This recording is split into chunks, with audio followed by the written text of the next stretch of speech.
Welcome. In front of me is a REALME C25Y, and today I will show you how to enable and set up the Do Not Disturb mode. So to get started, you'll want to pull down your notification panel, expand it, and look for the toggle, which for me looks to be right over here as the third one.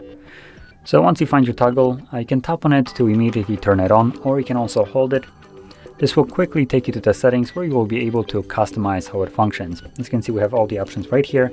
So you can choose what people can message you, call you, what apps can interrupt you, other interruptions meaning alarms, media, and tones and stuff like that. Then we have the schedule option instead of like the toggling on and off. It allows you to set it up kind of the same way you would set up an alarm clock. And below that we have duration for quick settings and display options for hidden notification. This is just notification settings, what notifications will be able to be displayed.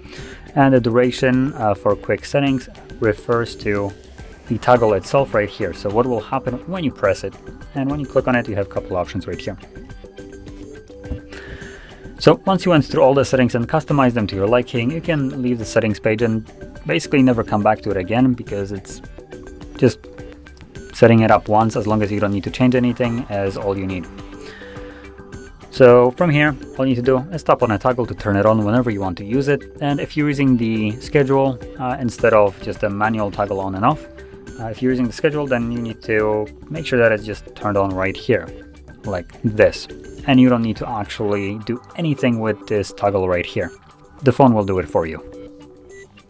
So that being said, this is how you toggle it on, and once you're done with it, you can turn it off by tapping on it again. And if you found this video helpful, don't forget to hit like, subscribe, and thanks for watching.